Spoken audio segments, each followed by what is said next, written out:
El Senado. El órgano político que decidió suspender a la mandataria de Brasil y abrió la puerta de un juicio político en su contra, inicia ahora la fase de instrucción, es decir, la presentación de pruebas y testimonios de las partes. Este será el escenario donde Dilma Rousseff podrá presentar su defensa. Voy a luchar con todos los instrumentos legales de los que dispongo para ejercer mi mandato hasta el fin. Tras escuchar las partes, la Comisión Especial del Senado deberá elaborar un nuevo informe sobre si la acusación procede o no. Rousseff es acusada de alterar cuentas públicas para maquillar el déficit presupuestario. Entonces, el próximo paso, el presidente del Supremo Tribunal Federal de Justicia, Ricardo Lewandowski, va a comandar junto con el Senado el proceso de casación definitiva de la presidenta Dilma.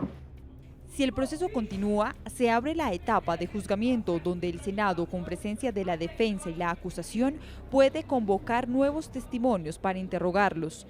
Luego, los senadores deberán discutir la decisión final, esta vez sin la presencia de las partes. La decisión.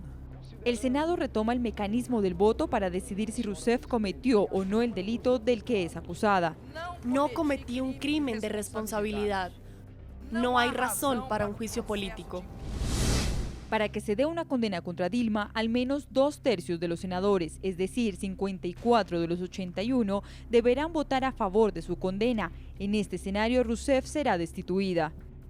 En el plano de que el impeachment sea rechazado, Dilma reasume la presidencia de Brasil. La presidencia. Hasta este jueves, Michel Temer ejerció como vicepresidente de Brasil. El antiguo aliado de Dilma y luego convertido en su enemigo político pasa ahora al frente del Ejecutivo. En el escenario de que Dilma sea destituida definitivamente del poder, Temer asumiría la presidencia hasta el fin de mandato en 2018. En su primera acción como mandatario interino de los brasileros, Temer designó a 21 ministros, todos hombres, en su mayoría políticos o empresarios, para integrar su gabinete. Es urgente pacificar la nación y unificar Brasil. La posibilidad de convocar a nuevas elecciones se daría en el caso de que el ahora presidente interino renuncie a su cargo. El cambio del gobierno en Brasil empaña los preparativos de los Juegos Olímpicos 2016, que deben iniciarse dentro de 85 días en el Estadio Maracaná de Río de Janeiro. Los responsables de seguridad de Río 2016 contemplan el riesgo de eventuales protestas que podrían producirse durante los Juegos, como ocurrió durante la Copa Confederaciones de 2013, el torneo previo al Mundial Brasil 2014.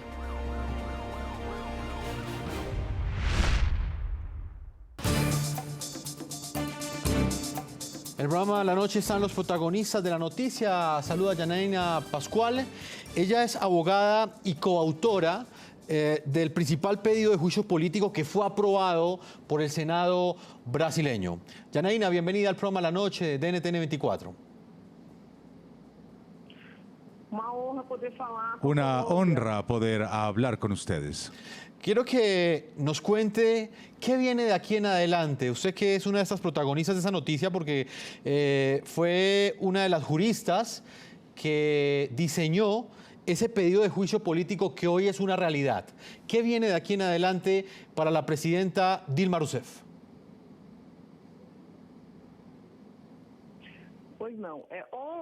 Bueno, ayer el Senado Federal autorizó formalmente la instauración del proceso,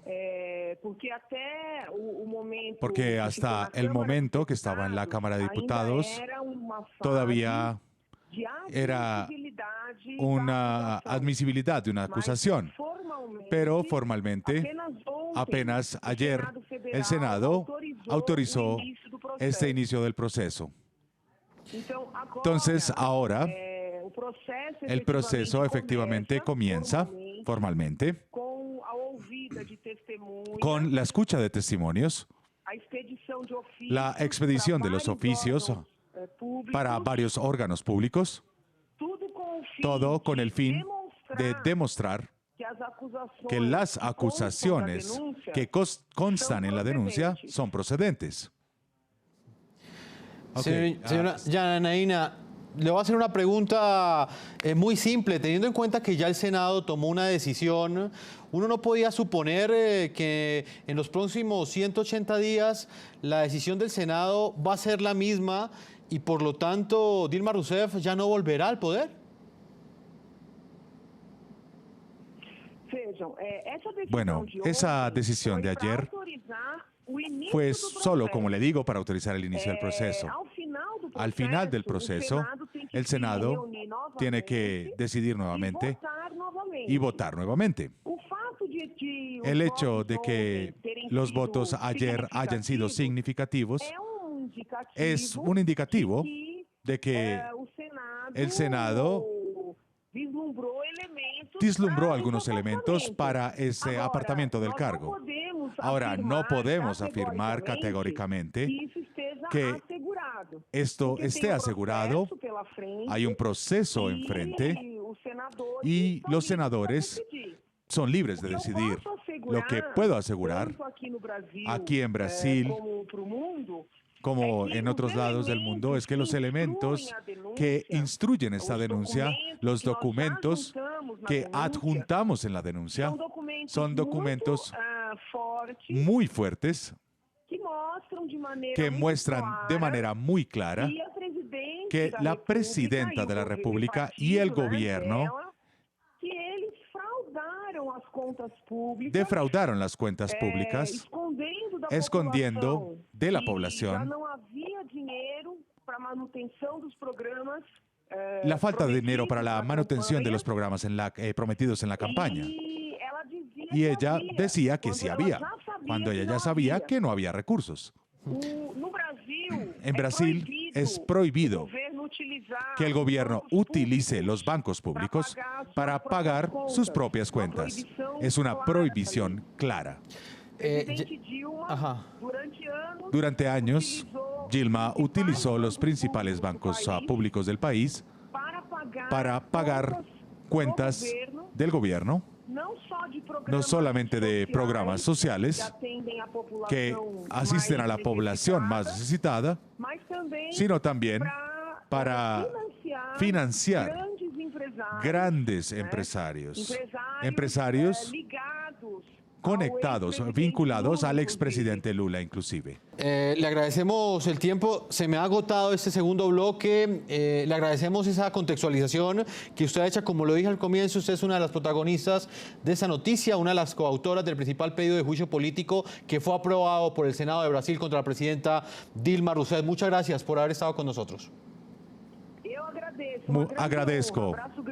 Abrazo grande para todos. Abrazo grande también para usted. Vamos a hacer una segunda pausa. Nos queda el tercer bloque donde estaremos analizando precisamente la llegada al poder de Michel Temer.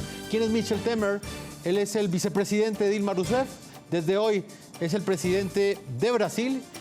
Y su llegada al poder también genera polémica. Es el presidente que estará durante esos 6 meses si el Senado ratifica la decisión de suspender a la mandataria brasileña. Una pausa y ya regresamos a la parte final de este programa de la noche.